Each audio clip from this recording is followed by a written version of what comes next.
You're going to save a life today, Larry. I believe it. Praise the Lord. For God be the glory. When my aunt told me what she did out of Atlanta, she said it was a hard program to listen to. She said, I just want to protect my home. So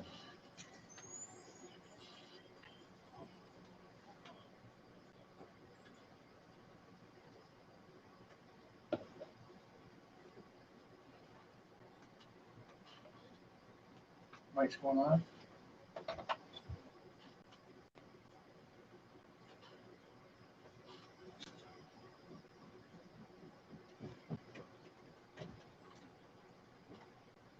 if you have heard the old cliche, if anything can happen, it will happen. I don't know if that's Murphy's Law or what. If anything can happen, it will happen. I've had one of those weeks. I've had one of those days. I understand why. When I have things that seemingly come loose at the seams, it's because I've been walking with the Lord long enough to know that when I have that kind of week, that kind of day, I know that the enemy is trying to distract me, or he's trying to discourage me from accomplishing what I need to accomplish. Particularly because my doing good, right? And this program is all about doing good. And the enemy will do everything that he can to distract you, to prevent you from doing good. And he will mess with the equipment. He will busy up your schedule. He will cause things to happen to distract you with business, in your personal life, because he's trying to distract you from things that matter. And when he see that he can't distract you, then and you rebuke him, then he leaves you alone. All right, and he goes off and he works on somebody else. And so the enemy has worked very, very hard to keep me away from this program today. Why? Because this is part 2 of a program from last week. My guest is Holly Jeffrey. I had people to text me and to email me to say to me that they were so affected by our program last week, talking about child molestation, talking about child rape, talking about sex trafficking, that it really, really hit home. We didn't talk about it in the general sense. We had an expert and we talked about it in a very transparent way. And so the enemy, he wants to prevent this information from getting out, because there are victims out there. And for those of you that have been victimized, those of you that are being victimized, the Lord heard your prayer. The Lord is hearing you, and he has advocates for you. And my advocate is a debut guest in the person, again, of Holly Jeffrey of the ACE Institute. Holly is a former worker, or she worked with the Mississippi Department of Child Protection Services. She's former education and training specialist at the University of Mississippi, Ole Miss, former director of training at Children's Advocate Center of Mississippi, and now she's founder of ACE Institute. Holly, welcome back to Defining Moments. Thanks, Larry. We talked last week about one of the things that we got to do is to talk about hard subjects. And a subject that is hard is not neat. It is not neat in a package. It's not the ABCs. It's not the Jack and Jill. It's not the Humpty Dumpty kind of icing on the cake kind of topic that you want to talk about. But this thing needs to be talked about because there are real people that are involved.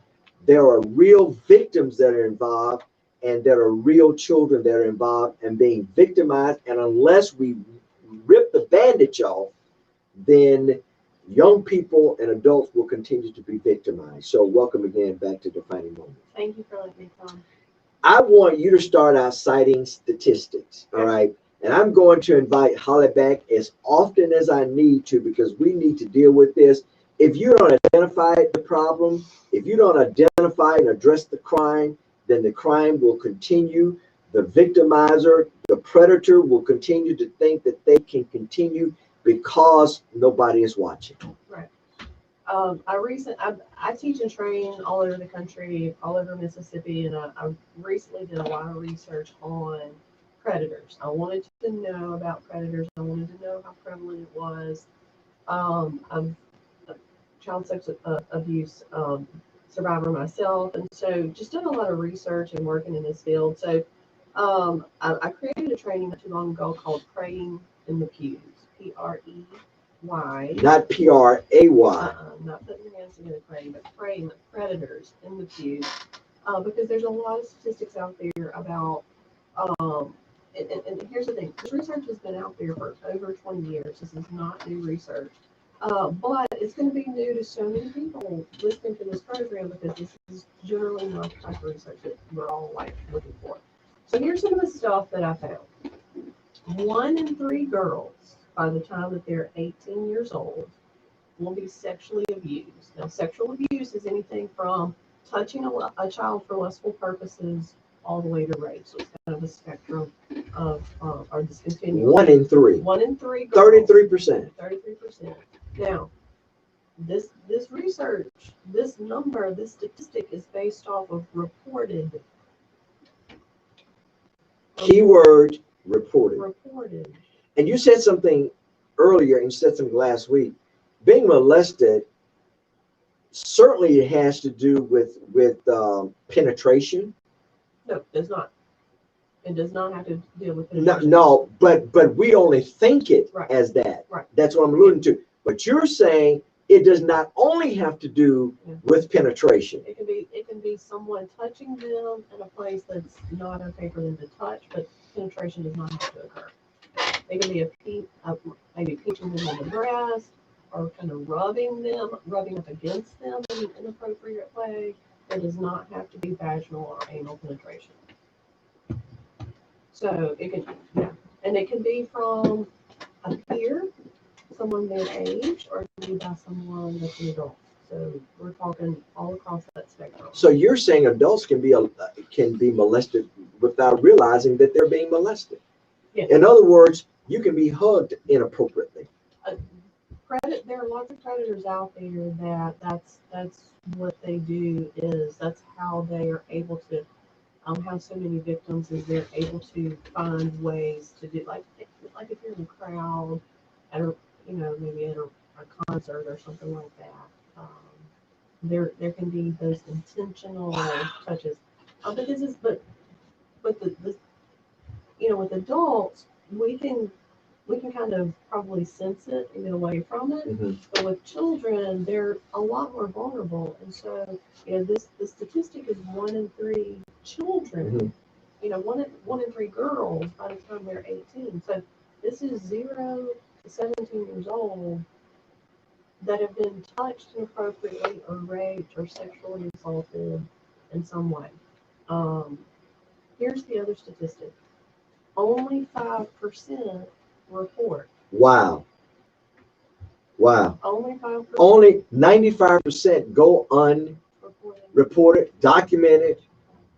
And so, some of the things that I want to talk about today is, why do they not report? What happens when they don't report? Who do they typically report to?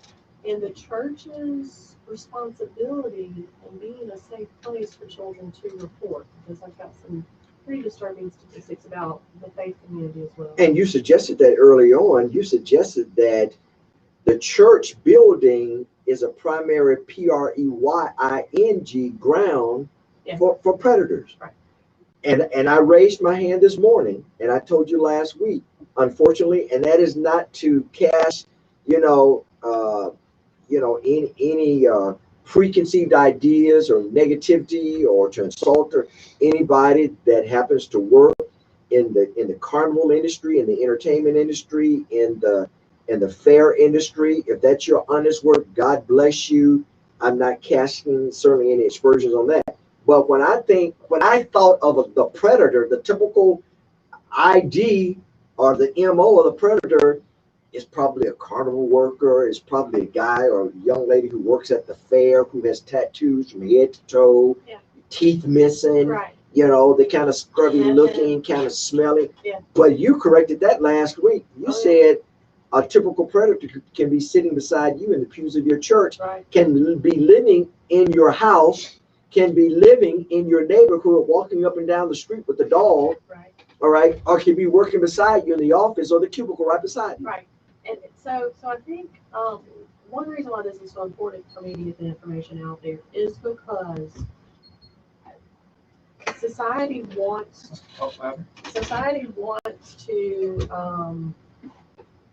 I think believe that they can protect their children from this, but this 1 in 3 statistic tells us that you cannot always protect your children from it. So there's a big component that we're missing. So let me say this. And hi, Aunt Dean. I see you all the way from Atlanta, Georgia. I hope you're well. Thank you for tuning in, and thank all of you for those that are tuning in via your various social media apparatuses, or just tuning in via, your radio dial.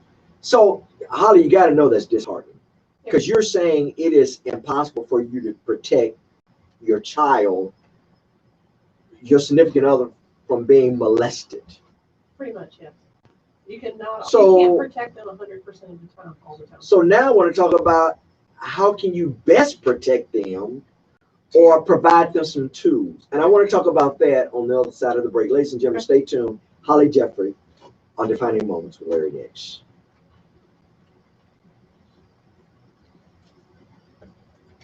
So Aunt Dean and Bernard and others that are watching, we're going to give you some tools. How do you best protect your granddaughter? How do I best protect my grandchildren? How do I protect myself? Right. I'm an old grown man, Right. But it doesn't mean that I'm safe, right? Because I can be preyed upon. Sure. I mean, there's always a predator out there that's looking for a vulnerable person. And so children are very, very vulnerable. And one thing that these predators know is that we are not having conversations with their kids. We're not telling our kids that this can happen. We are not telling our kids that this will probably happen. When you look at a statistic of 1 in 3 girls, it's probably going to happen. Do you see what I'm saying? Like, it's, if you've got 3 daughters, and they're banking on the fact that since it's a very sensitive conversation, it's an uncomfortable conversation, we're not going to have it. Right.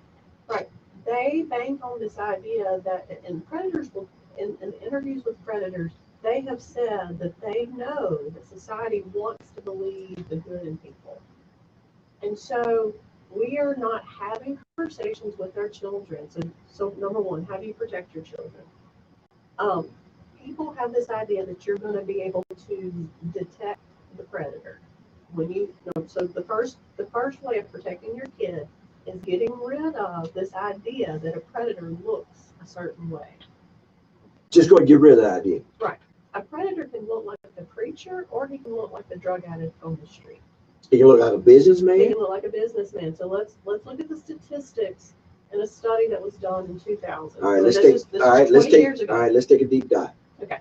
So 13,500 men were studied. In this study, they divided them between, here's a group of men who've never molested, they don't want to molest. This is the general population of the United States. They're representative of just the regular general population of the United States. The other group was convicted sex offenders.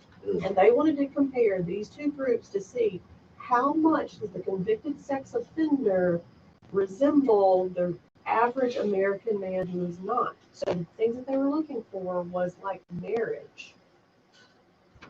So I think we have this idea, like you said, there's this carnival guy or this weird guy sitting in his mom's basement. But according to this research, 77% of sex offenders are married. 70% of them are in heterosexual adult relationships. They prefer sex with an adult woman while also molesting children. Oh my goodness. So their adult relationships look like normal relationships. But.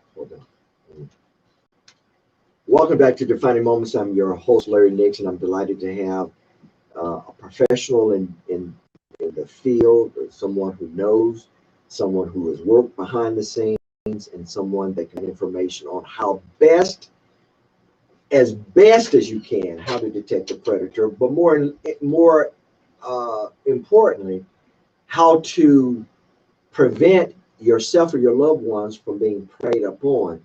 One such, and I know you're reading statistics, but and some information that you share with me is that we've got to have real open conversations with our children. Right.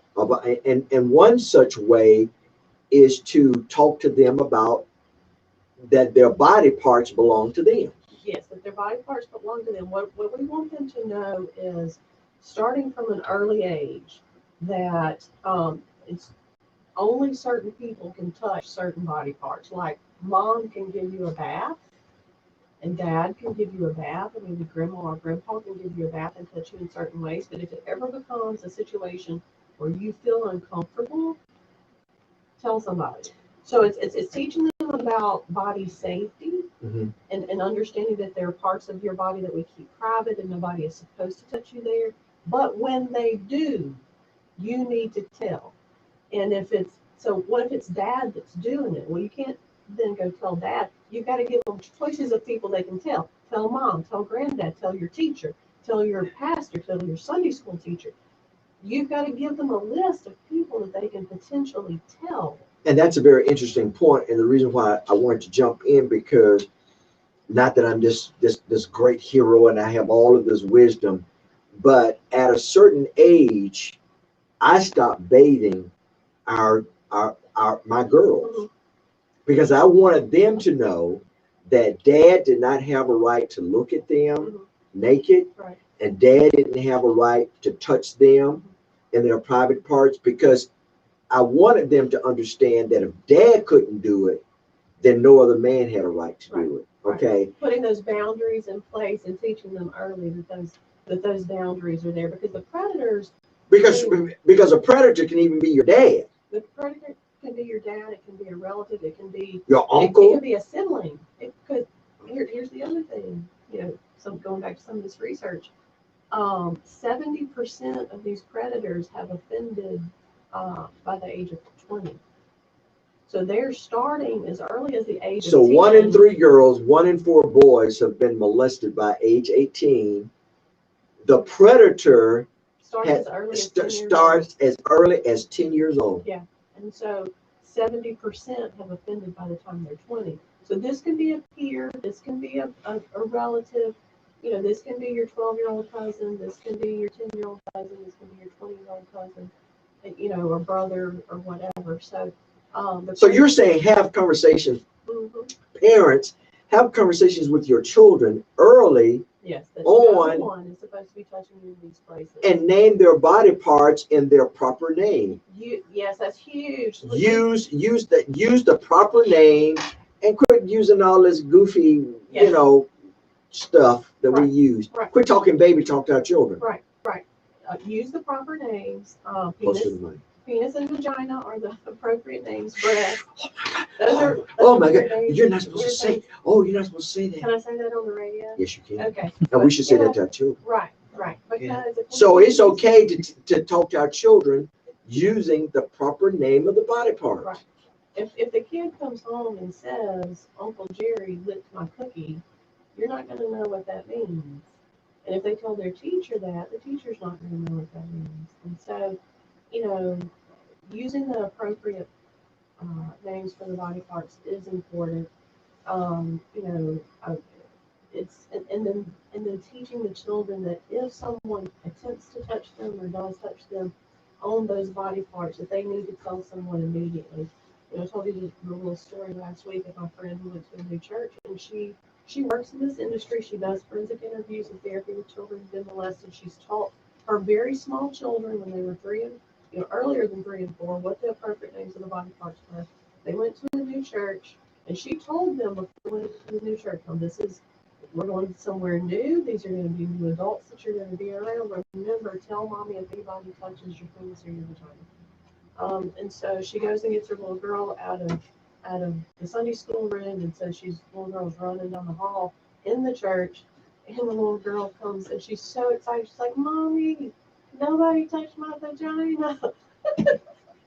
So the people in the church, I'm sure, were looking at my friend in this crazy way, like, why did your little girl say that? But it's because my friend is a therapist who works with children every day who've been molested, and sexually assaulted and raped, and it's hard working with those children every day, and you know, she wants her children to be comfortable to come to her and tell her anytime somebody, and she intentionally will ask them when they are in contact with new adults, you know, has anybody touched you inappropriately? Did they say anything inappropriate? She's very intentional in teaching them, and she knows she cannot protect them 100% of the time, 24 hours a day, 7 days a You week. can't put them in a bubble. You can't put them in a bubble, and that, you know, the other thing is like 8% of these predators molest their own children.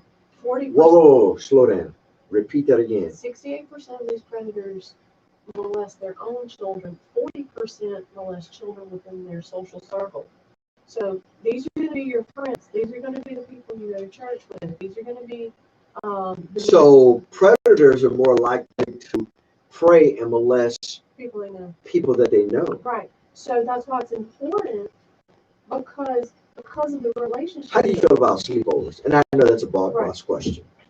To me, okay, so even So I mean, you know, for those of you who don't understand that terminology, you know, letting your children spend the night with whomever. Oh, they're my friend. They'll be safe. So I have some friends that absolutely will not let their children go to sleepovers at all. I'm not probably going to be one of those parents. I would prefer to teach my children because I think it's unfair to keep them in a bubble. Mhm. I don't do them justice by keeping them in a bubble and trying to protect them from everything. I'll do better by teaching them what to do when it happens, and teaching them coping skills, and teaching them resilience, and teaching them grit, right? Because life is hard. Bad things are going to happen. And if I try to pretend and build this fake world for my child that nothing bad is ever going to happen, then I failed.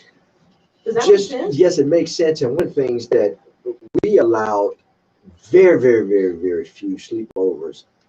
And my daughter's bedroom was in a particular part of the house. But when my daughter had a couple of female friends to come over, I would sleep on the opposite end of the house. Right. All right. Right. Because I wanted their parents to know that first of all, that their child was protected under the guardian and the supervision of my daughter's parents, my wife and I. And also, I just wanted to make sure that if one of my daughter's friends, they came out and went to the restroom or went to take a shower, I was nowhere around Right. that I could see them in an inappropriate Right. position. Right. So I would think, and number one, talk to your children. Right. Name the body parts in their proper name. Yep. Number two, if by chance you have sleepovers and you're a male or female, for me, Dad, I would go to the opposite end of the house. Right. Period. And for the kids, you know, a lot of these kids have cell phones and devices now where they can text their parents. A lot of parents now are coming up with code words. Mhm. Like, you know, the kid can text them, my stomach hurts, or, you know, Oh. and it's a code for I don't feel comfortable here, come and get me. Or That's good. or, Repeat that again. In fact, I want you to look at the guest. So so a lot of parents have come up with these code words or code phrases, or if their kids go to a party or a sleepover, and it could be because of bullying. It doesn't have to be for sexual abuse or That's whatever. Or maybe, you know, the kids are getting into things that your child has been told that they can't get into, and so your child is trying to exit from this and save face with their friends for whatever reason. Come up with some type of phrase. I don't feel good. I have a headache, or pineapple, or you know, I'm allergic to dogs. Come up with a phrase That's good. that they can text you, and when you get text, you know that you've got to go pick them up immediately. And so what you'll do is you'll call the friend's mom and say, "Hey, Mr. Larry, you know, Janie, our dog just died, or my grandmother just died," or you can make up a lie for why you're coming to get your child, and then you go get your child. Right. So that way there's not a big fuss or a big ruckus, and it creates a situation where your child can leave that situation if they feel uncomfortable. So part two of this, and we talked about it last week, are victims, are they primed to victimize? Sometimes, Are those the ones that end up praying because Not they've all the been preyed time. upon? not all the time. It can happen, but it's not always the case. Ladies and gentlemen, stay tuned. We're going to talk about the problem. It is an epidemic, but we also want to give you some tools to fight back and to help your children, to help your significant other. Stay tuned. So, just because you're preyed upon doesn't mean that you will develop those tendencies to become the predator now. Sometimes it's a sexual fantasy, but there's just a sexual attraction for a specific aged person. We all have different kind of things that we're attracted to. Some people like blonde-haired, blue-eyed women. Some people like dark-haired men with beards. So these sexual predators of children some of them are the same way. I might like children who are 4 years old, 4 to 6 years old that are blonde-haired and blue-eyed. So some of it is a very specific sexual attraction. In other situations, it's the need for control, and children are easy to manipulate and control. So now, do you teach your children to be strong? Do you teach them to be strong and independent? So I think what you have to do is you have to teach your children from an early age that life is hard. Here's how we cope with it. And you give them the tools and the problem solving skills to overcome the adversity that they're going to face. And so sexual abuse will be one of those adversities. And the first step in that is teaching them how to tell somebody when it happens. So, and I just have all kinds of 30 seconds. Visuals in my head of us sending our children, oh, go hug your uncle. Yeah. Or go sit on their lap, go sit on their lap. Give him a kiss. Oh, go and give them a kiss. And we're actually forcing, not knowing and not even assuming that they are predators, but we're not thinking that we could be creating a type of pattern within our children. It's okay to hug everybody. It's okay to sit in anybody's lap. Stay tuned, ladies and gentlemen.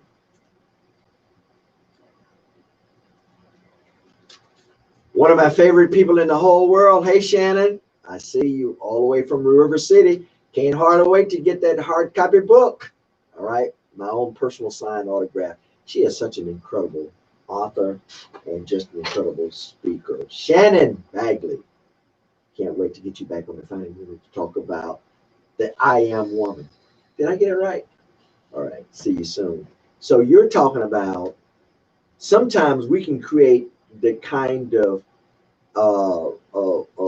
we can create the personality within a child that they're so friendly. It's okay to go and hug. It's okay to go give somebody a kiss. So we have to be more intelligent and more selective and more analytical and more methodical and more selective as to teaching our children just be friendly to everybody. I think children are naturally curious, but I think that they're also naturally cautious too.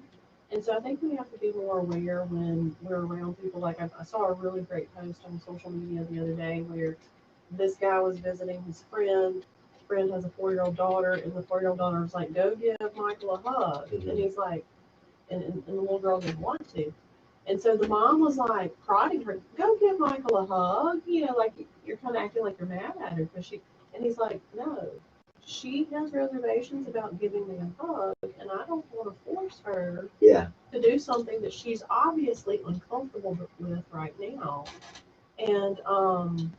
And so he taught that lady, his friend, to respect their child's reservations.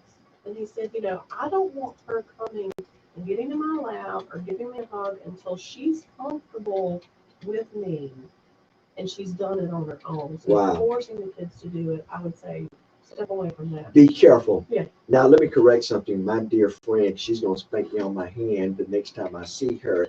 It is her book, her most recently minted book is The I Will Woman. I got it right, Shannon Bagley, the I Will Woman. I don't know why I keep saying the I Am Woman. Shannon, the I Will Woman, it is out there for sale just in time for the holidays. You will be blessed. I read the manuscript. If it sounds like I'm a promoter, I know her heart. It's the I Will Woman by Shannon Bagley. All right.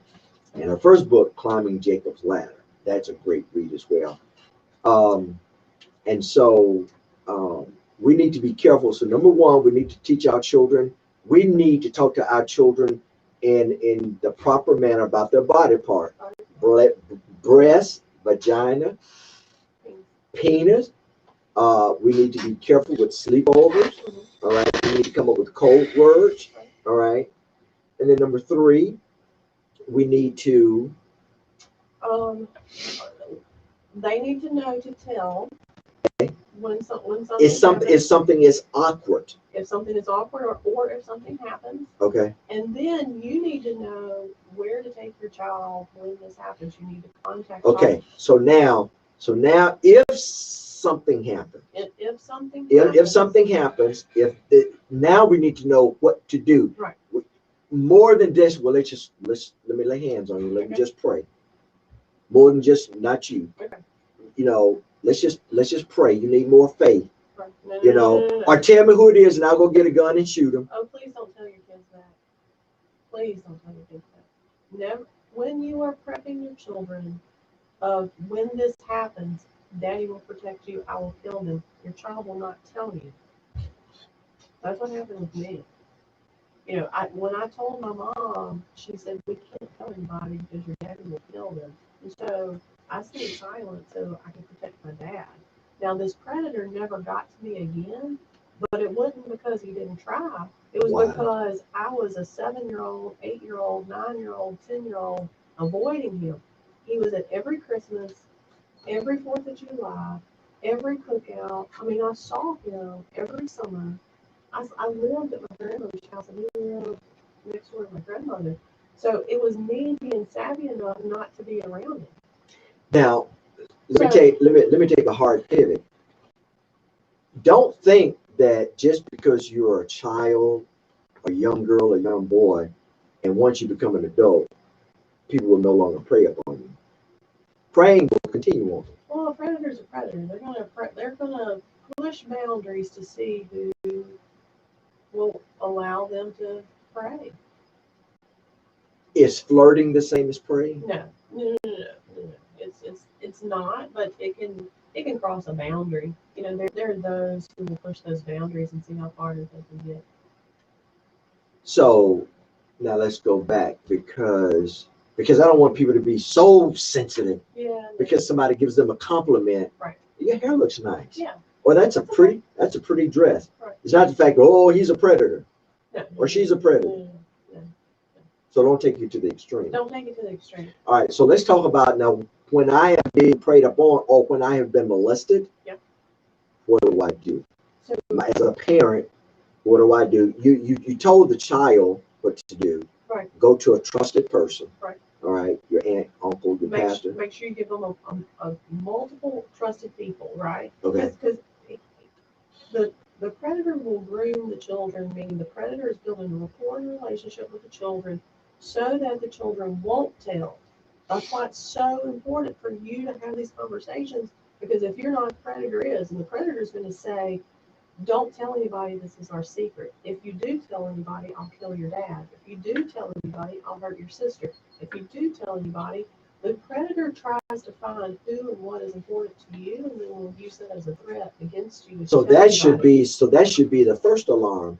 That if the predator is telling your child, "No, what I do, don't tell anybody between me and you." Right. Talk to them about secrets with other adults. You know, making sure that they don't have secrets with other adults. Wow. Because this is a secret just between me and you. This is a special game just between me and you. Some predators never make a threat. Some predators use candy, use their favorite toys, buy them things, that kind of stuff. We'll for older kids and teenagers, we'll buy them drugs or alcohol. We'll let them hang out at their house and buy them video games. So there's a lot of coercion there. There's a lot of grooming there so that the kids won't tell. That's why you have to have the conversations first with the kids at young ages. Always tell. And here's who you can tell. Tell me, tell daddy, tell your grandma, tell your grandpa, tell your teacher, tell your pastor, tell your Sunday school teacher. All of these should be trusted people. Tell a police officer. Because they may be afraid to tell their mom and their dad because they may be afraid mom and dad will be angry at Or them. insensitive. Because we don't. Because what if it is the pastor and mom and dad really love the pastor And best friends. and that's their best friend? And they talk about them all the time in the house. Right. Oh, they're so wonderful. They're so great. Right. And their child is like, Right. It could be mama's best friend's husband. It could be daddy's best friend. So it could be. The point is, these predators are hiding in our communities. They look like us. They're predominantly married. They're predominantly white. They're predominantly college educated. This is not. It can be the carnival guy that you're talking about, but it can also be that college educated guy that's sitting in the pew next to you. 93% of these predators are religious, and 76% of them attend church. I'm still trying to wrap my mind around that. Another statistic: 90. Just because they're in the church don't mean church is inside of them. Right. And so. Or church could be inside of them. In an Just not independent living it. study, when all of the Catholic sexual abuse scandal came out, Catholic Church hired an independent organization to come in and investigate just how prevalent it was in their church. 95% of the Catholic dioceses in the United States have been impacted by sexual abuse in the diocese. Wow. We have to make that same assumption for Protestant churches too, that 95% of these churches have been impacted by some type of sexual abuse scandal. That's either the sexual abuse is happening in their church or somebody in their church has been abusing children. I'm glad you said that. So is it the fact that I have less faith, or I'm just being an adjutant, or just always trying to start trouble? Is it okay to ask my leadership, what's the policy of my church? Do we have policies in my church that protect us from sexual predators, or what's the policy, or what do I need to do? Is it okay? Well, it's definitely okay. And here's where I see where most churches fail, even the ones that have policy.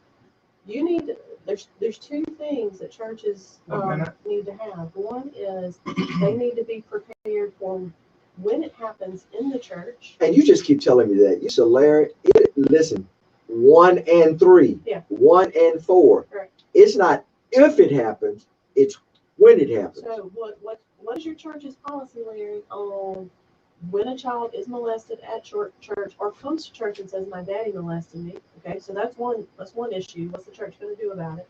Number two, what's your church going to do about it when maybe that offender attends that church, or maybe a convicted sex offender wants to now join your church? What's your church going to do there? Wow. So then let's say the parent comes to the church and says, my child has been molested. What are you going to do? And the pastor or the leadership said, it's a family matter. We don't get involved in that. Oh, stay tuned. I can see your eyes. Stay tuned on Defining Moments. Information that you need, parents, it's happening right in your home, your neighborhood, and your church. Yeah. So the question becomes, let's say the leadership says, we just talk the Bible, and that's a family matter. We don't want to cross the line. Well, we've got a couple of issues. One is an employee at the church could be molesting one of the children, or scenario number two is somebody who attends your church could be molesting a child that attends their church, or molesting their own child, and the child there makes an outcry. So the church has to make a decision of how do we respond in both of those situations. And then we have the issue of, let's say a convicted sex offender newly out of prison wants to find a church to go to, and he comes to your church and he wants to become a member of your church. That's a great, So that's a great question. That's a great statement.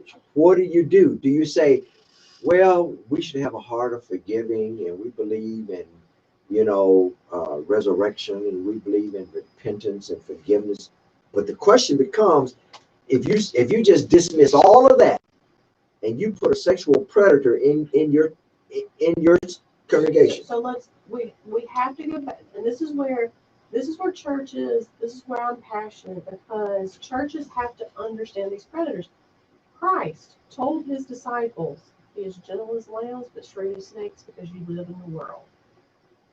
And we are really good at being gentle as lambs. We are terrible at being shrewd as snakes. And this is one of those situations where I think Christ had in mind when he was talking to his church, saying, be shrewd as snakes, because you're dealing with snakes, right? And so this snake has come in, and if you don't understand the predator and how they operate, and you're not looking at the research, then you're going to believe the BS that they come in and tell you. They minimize what they do. Oh, I just got convicted, but I was 19 and she was 16 and it was consensual, but okay, well, what about the second time you were convicted? What about the third time you were convicted? That happened in Como, Mississippi. This man was charged and convicted twice for 2 sexual assaults, sexual batteries. That's penetration. Sexual battery is penetration. 2 different occasions, went to prison twice over a 20-year period, and they elected him as the grand marshal of the Christmas parade because he was a reformed and good man. And I was like, oh man, it's coming. He has groomed the whole community to believe him, and it's coming. And I kid you not, Larry, a year later, he was arrested for a third time. Oh my goodness. For a new allegation against another child. This is what they do. They will come in and say, I only did it once or twice. But what statistics tell you, so when they get convicted. Statistics don't lie. No, these were confessions of predators who were testifying under polygraph as a condition of their parole. 15. On an average, 175 victims apiece. On average. 5. Hold on, ladies and gentlemen, stay tuned. We need to hear this. We need to talk about it. Welcome back to Defining Moments. On an average, each victim, I'll let you continue. Okay, so on average, each Each predator. has 175 victims each. That's mind blowing. But you only the few. And those are the ones that get caught. The few that get caught and prosecuted will only be prosecuted for maybe 1 or 2 or 3. But okay, so look at the statistic: 232 child molesters convicted, or they have said, "Yes, I'm a child molester." 232 had 55,000 attempted incidents of child sexual abuse. They attempted 55,000 times. 232 child molesters attempted 55,000 times. Holly, you got to be making this stuff up. They had 17,000 victims between the 232 of them, and they were successful at molesting those children 38,000 times. They were successful. Yeah. That's a huge number. I mean, it's like they want. So you know what my response is: those that have been raped, do they end up being rapists? Not all the time. Not all the time. Not all of, like, it goes back to what I said earlier. It's not always. Some of them. Since I've been preyed upon, then I'm just gonna pray. Since I was handled very loosely, then I'm gonna get you back. No, What was done to me, I'm gonna do it.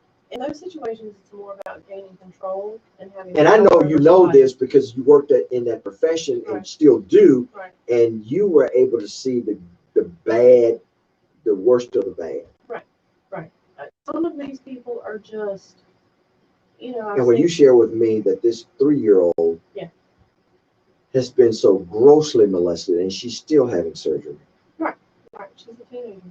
So she was raped repeatedly for over a 10-month period by multiple people, sold by her mom. And some of these are people who are using drugs, on drugs, and there's an opportunity. Some of these are real pedophiles where they have a sexual attraction to children. Some of these people are just, it's an opportunity, I'm going to do it. It's a control thing. Some of it is a real sexual attraction. So the motives are different for each offender. So once But again, the key thing is that they, for the ones that really have that attraction, this is not a one and done where I'm going to molest one and be okay. They are finding victims as early as 10 years old. The predator as early as 10 years old.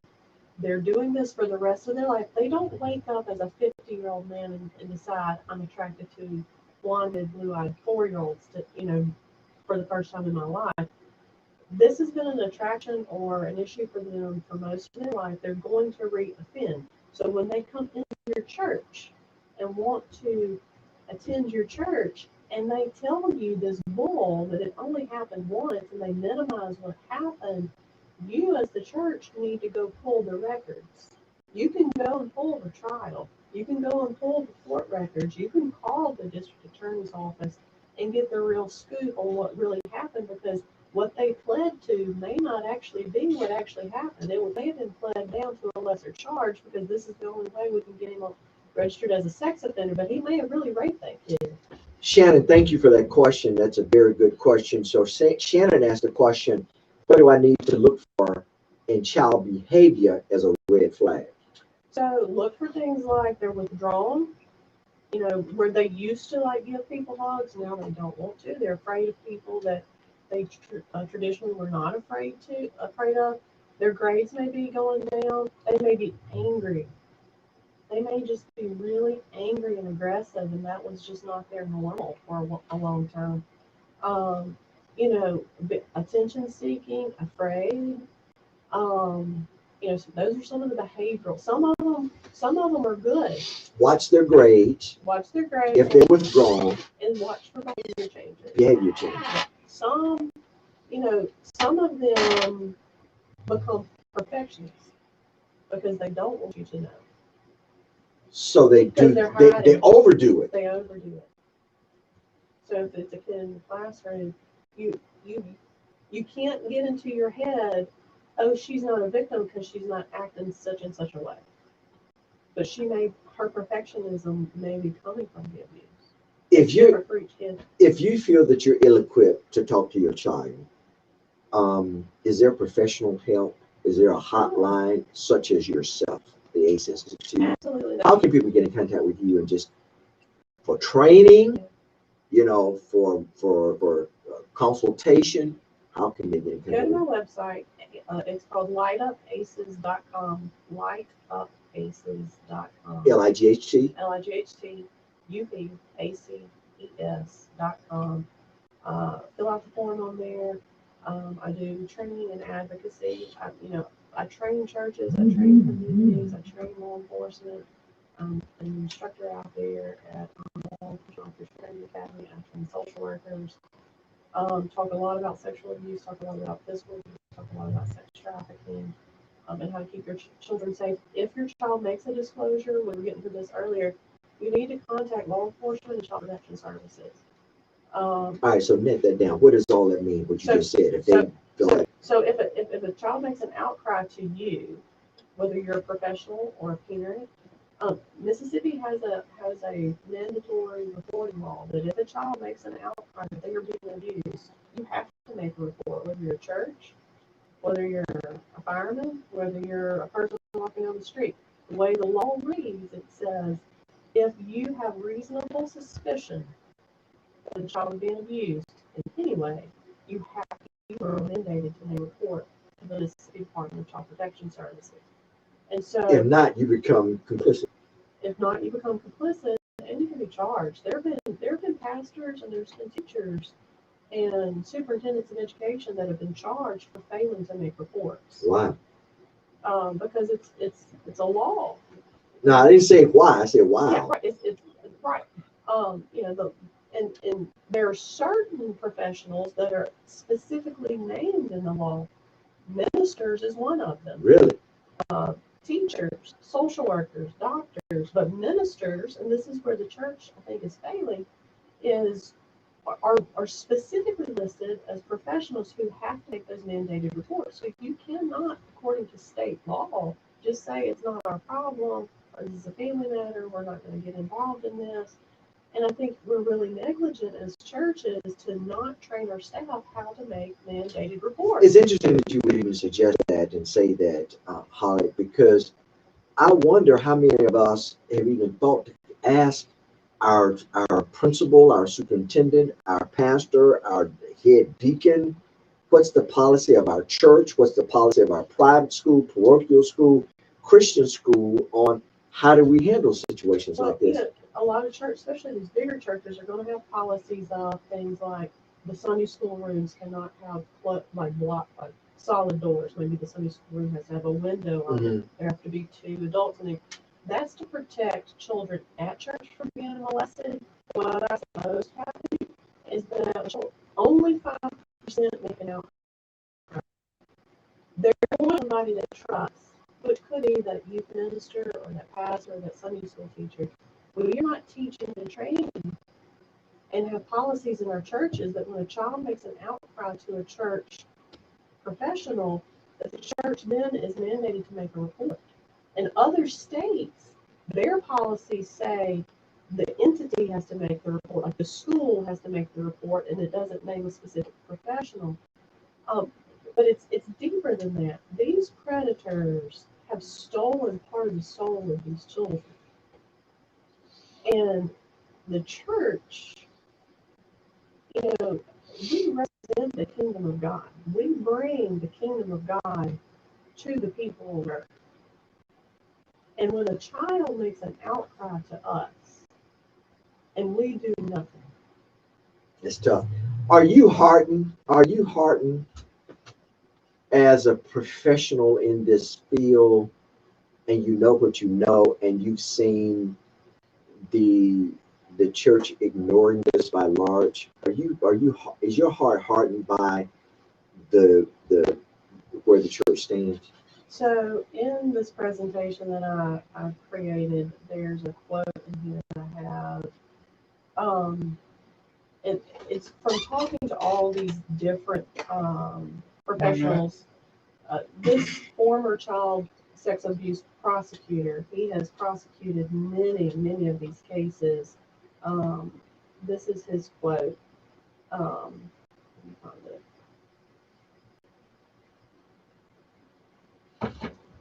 No, this is live radio. I do know this is live radio.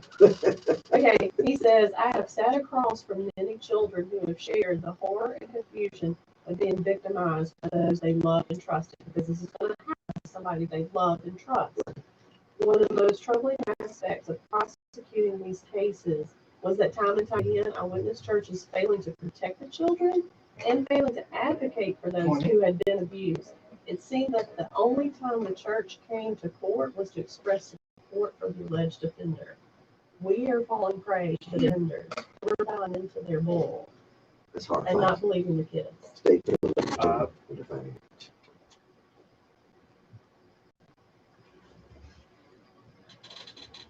The website is lightupACES.com.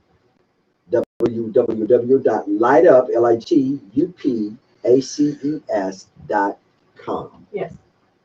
And you can leave me a message. I'll be happy to talk to you on there. I'll give you a call back. If people are not computer literate, is there a Right. phone number that they can dial, like a hotline number? I need help in the middle of the night. Well, for those cases like that, when you're wanting to make a report, the child abuse hotline is available all the time. And so that hotline number is 1-800-222-8000. 1-800-222-8000. And that's And that's a child abuse That's the hotline. child abuse Give that hotline. number again. 1-800-222-8000. Yeah. So if you're not computer literate, grandparents or parents, and you just have a dial, you still have on the wall, call that number. Welcome back to Defining Moments. In our remaining moments, we only have about 4 or 5 minutes left. Thank you, Holly. I'm going to make you my resident expert to return and talk about this, because last week we did a broad stroke, and then I had a conversation after we said, Larry, we just need to go category by category by category, and we chose to talk about child predator, child molestation, because it's got to be done. We need to talk about what happens as an adult, Right. but we need to talk about because our children are being preyed upon. And I would love, call me, go on my website, fill out the information. I would love to come train you in your community. I would love to come train your church on what to do and policies that you can put in place and protections that you can put in place. I train all over the country, all over the state, all different types of people on what to do, how to protect your own kids. Be happy to help train you on that. And then, also the next time I think, that I'm coming, we're going to talk about online enticement because you not only have to worry about predators in your community that you go to church with, but there's lots of predators that are online. So your home is being infiltrated by people who want to take advantage of your And children. immediately after our conversation, I talked to my daughter and I said, make sure you have filters Yeah. on my granddaughter's phone. All your devices. Make sure you put filters. But all your devices need to have filters on them that can alert you to bullying or sexually explicit images that are coming in or sexually explicit text messages that are coming in or going out. And these predators, boy, they are crafty. They know how to get that information to you.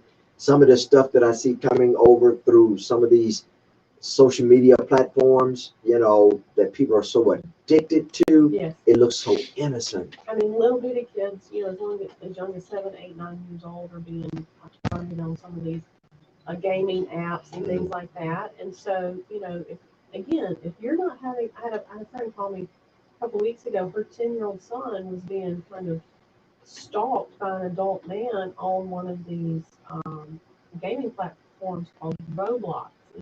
And he came to her, but it was not because she had a conversation with him. He had watched a video on YouTube of somebody saying that there are online daters who try to date children. So it was an information video that they found on YouTube. He had watched it, and he knew based off of watching that video to go tell somebody. His mama had never had a conversation with him. So if you're not having conversations with your kids, they don't ever come tell you this stuff is happening. Don't. You can't put your children on autopilot. Right. That's what I say. And I don't make apologies to my children. They're younger adults now, but I don't make apologies to them by being engaged in child rearing and in their lives. Right. God never intended for us to birth children and put them on autopilot and to be their friend and to not parent and to give. They come in with a blank sheet of paper, and it is up to you as parents to put guardrails, to set boundaries, and to set barriers. Quit trying to be their friend. Be their parent. When they're 30, 40, 50 years old, then you can be their friend. But God expects you to be their parent. You, in the last seconds that we have, it is possible that you can grow up as being molested, to grow up to be happy and healthy. Absolutely. Absolutely. Life is hard. If it's not going to be this, it's going to be something else. And so you have to learn to be resilient in it. You have to learn to rely on Jesus, that He is your ultimate protector, and that He can take what happened to you and turn it into something beautiful. He can take those ashes and give you a crown of beauty. He can work all things together for your good. And so all of this that happened to me when I was little, and all the experiences I've had since then, has led me to this moment to help other people. And so, I just love how He can take those hard things in life and use them to help others and create beautiful things. That's the God that we serve. I have found oftentimes the very thing that God saved you from is the very ministering ground that He sends you back to to help save other people. Wherever that place is, don't run away from it. Don't deny it. It is a hard place. Why does God oftentimes send you back to that place that He saved you from? Is because that's where your testimony resides. It resides in that hard place. Your deliverance resides in that hard place.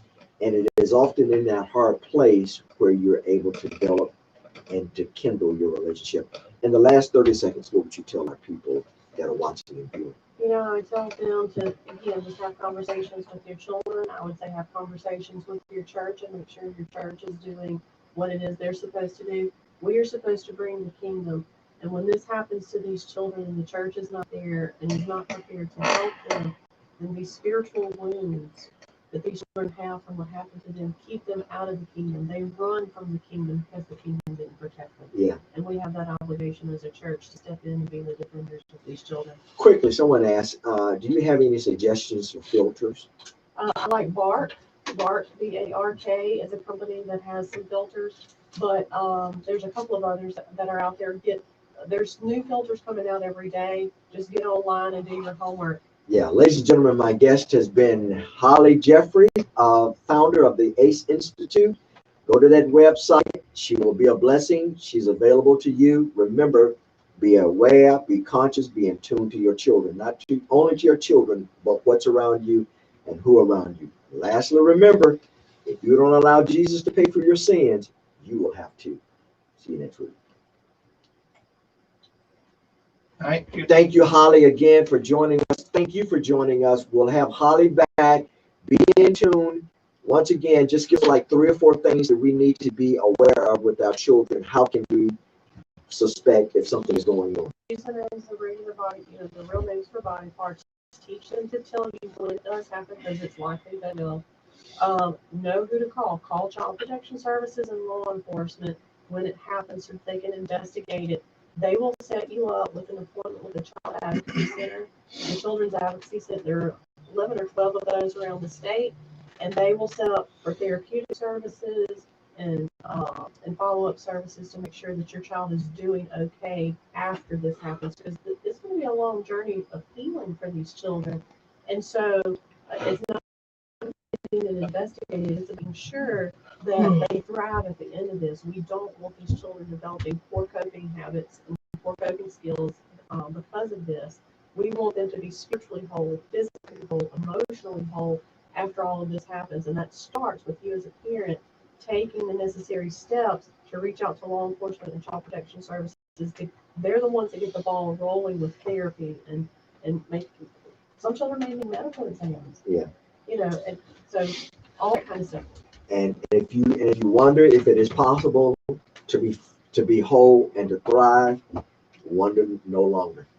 You're looking at a testimony right here. Holly, thank you. Thank you. See you next week. Yeah. My goodness.